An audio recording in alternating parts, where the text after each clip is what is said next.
Hello and welcome to Raheen's Odyssey. And this is Raheen, of course. As you know, we have started a series of interviews, and today we have Tanzila Zaman. She's a wonderful woman, and up till now, what I know about her is that she really is very passionate about people knowing what their culture is, and especially women as well. So I think we should get to know her more. So without further ado, let's get to know her. So Assalamu alaikum Tanzila. How are you? Walaikum Assalam. Fine, thank you. And how are you, Rihan? I am great. So could you please introduce yourself for the audience? Yeah, I'm a coach, especially I'm helping women and parents. Like I help women who are in home, they can start their home business. I help them to understand how important their skill to utilize or interest to utilize, even their busy mom or work, anything they are, but in within their life scale, they can be, be a home business owner. So I help them to find out their own niche, own skill, own interest, and help them to find a financial resilience, you know a program to help them their mind confident level boost up. And another thing, another project I work for immigrant parents. So those parents who have multicultural, multilingual diversity and living in another country. So I work in UK basically, but I help also globally through online. So the people who live another country behind their own home country, they got their new generations. So I make them understand how important um, to hold their legacy, their language, their culture, their identity. And they need to be very sophisticated, very delicate to pass their next generation. So I give them a program called Mind Your Mother Tongue. Even I have a book you can see online. Just write Mind Your Mother Tongue, and it will become on Amazon. You can see the book and you can see everything. So I help this worldwide. Both of my projects I help worldwide through online. Yeah, this is me very precisely. But else I am actually award winning, multi award winning, as a speaker, as a coach, as an entrepreneur, as a radio presenter, as an inspirational speaker. Mm, Quite well. yeah. So, cause you already know that I'm a 12-year-old girl, so I am fairly a child. And I would first like to know about your childhood, maybe because that every person who's successful, their childhood really affect their success, and everybody's does. So how was your childhood? Uh, Beautiful, very beautiful question. Um, my childhood was so vibrant.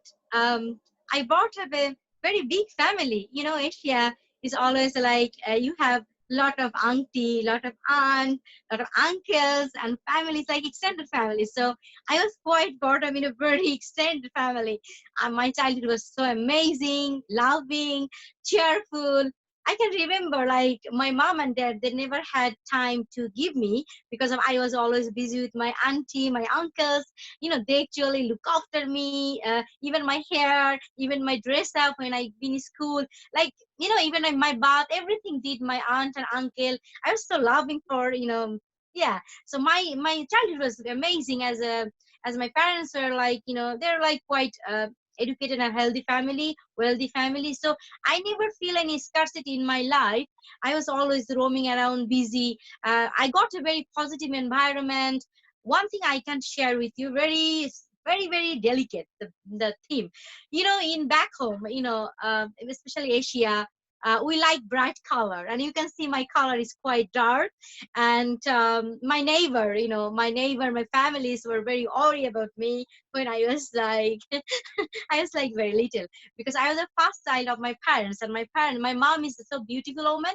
She's very bright, she's a queen. She's a very beautiful woman. So her child is like me. Nobody can believe, how I come up with this color, because my grandfather, my grandfather, my mom's side, they were quite dark. He was dark, but my nana, my grandmother was so beautiful woman. That's why my mom beautiful. By my me, I got my grandfather's color. He was so black, he was so dark. So when I born, everybody shocked how I got this color. My mom is beautiful. My dad is not, that kind of black. It's like brown. You can say like bright brown. So environment was like quite like they're worried about me, as a woman, as a girl. I feel very, people are like talking about what will be happen. But my father was so confident man. Even now, he is an engineer, so he always had a very self-respect and confident. So once I can remember, I can share with you very, very interesting and very sad thing. One day somebody came in my house, and um, he was saying that I am quite dark and what will happen. Then my father was quite, quite like, you can say angry actually. He was like quite irritated. He said, "There is any problem? Is it your daughter or my daughter?"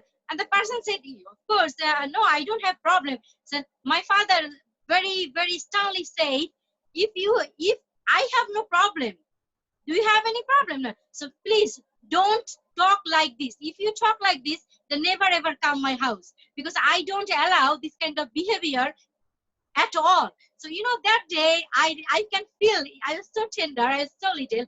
I feel so proud. I so feel confident. So still now, you can imagine, I never ever feel less confident. I am so self-esteem high that I inspire other people. So I never think back, I never think back that I never thought about my color, my size. So I think in my childhood, so it was amazing to get those kind of self-belief, esteem, and confidence through parents. That means I can see my parents is confident and very happy with me. That means as a child, I don't care what others say. So I think this kind of environment we need more and more in our culture. I think this was my childhood, one of the story. Yeah. And how many siblings did you have? I know you were the first child, and I think that is the reason that you were cared so much uh, of from your aunts and your uncles and everybody, because the first child is, everybody's child. Okay, Rihan, do you mind to escape for a second? I can off my washing machine. It makes actually a lot of noise. No, No, actually, we can hear you very loud and clear, so it it's really, okay? yeah, it's Okay then. perfect. Okay. So actually, yeah, I was the first child, so everybody loved me too much, and I'm the, my generation, anything. So late, I think more than 5 years later, I got my sibling, my brother. So he's been in UK. He was now at the moment he's in a lecturer in back home.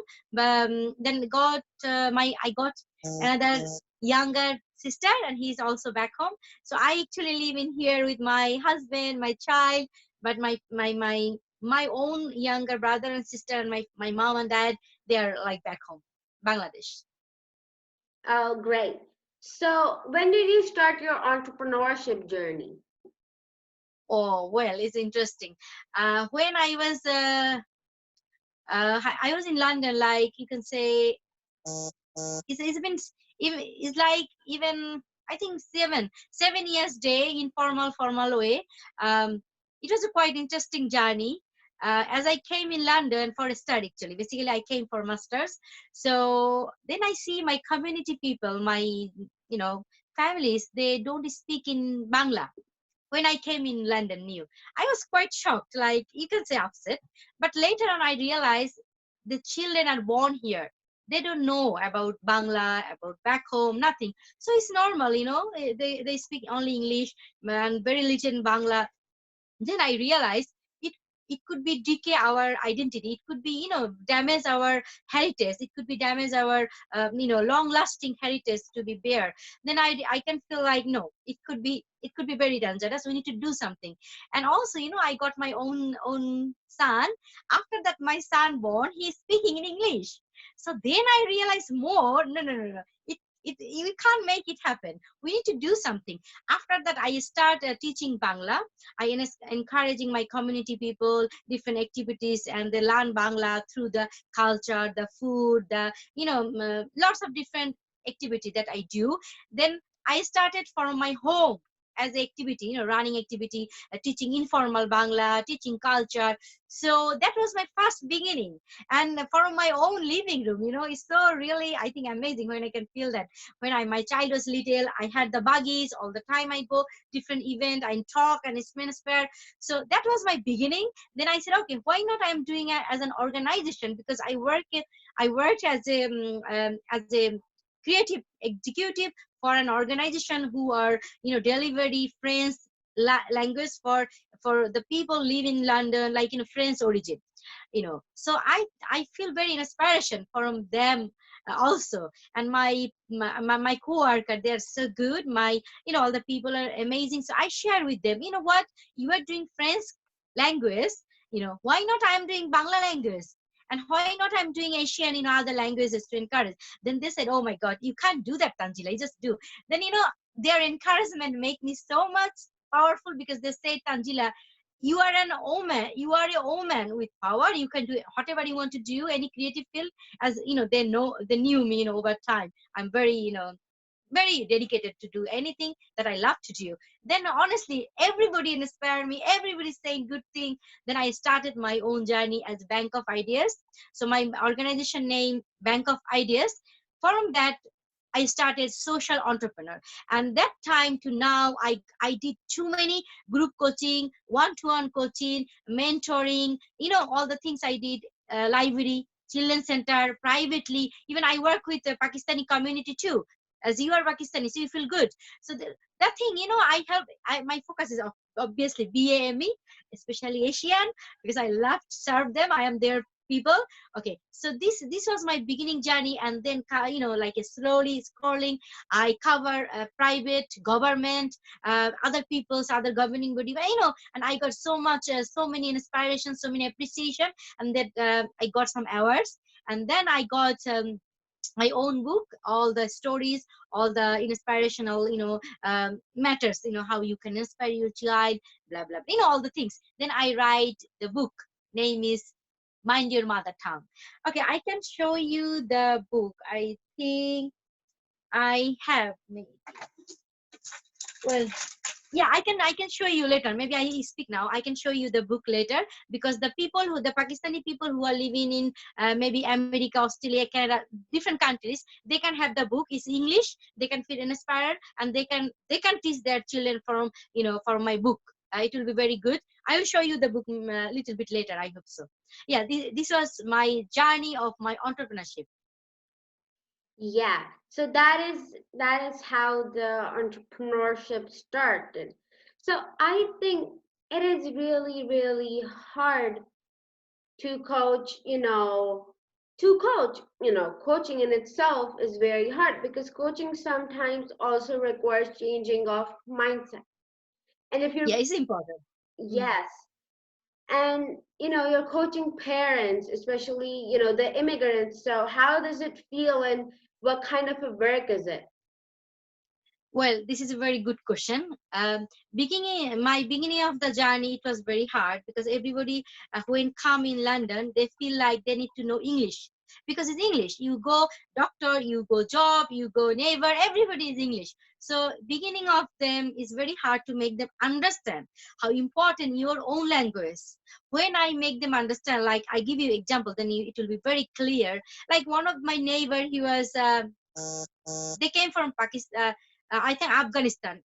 Yeah, Afghanistan. Also, I have Polish. So I have a different neighbor. They coming another country. So they don't know English properly. You know what I mean? They come. They are very old. They are very adult. So, but they have children. They are studying in college.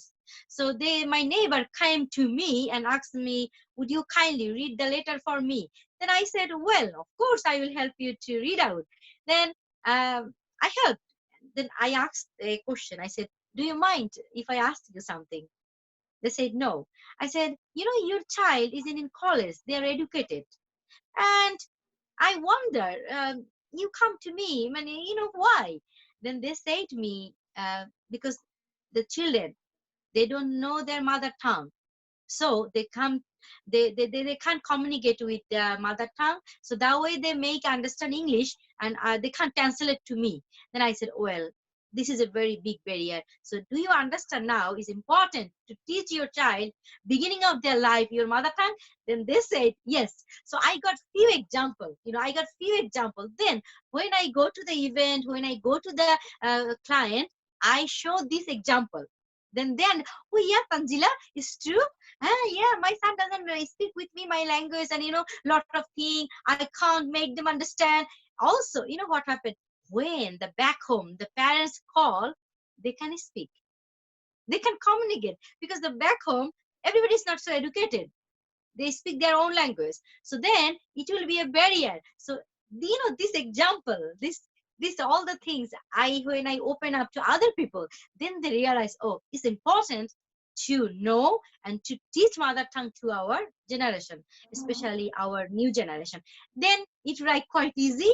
So it was very hard. I like your question. It was very hard to pose those people who have not mindset, so I make them understand through example, make the mindset. Then I say, okay, let's do that. Then I help them.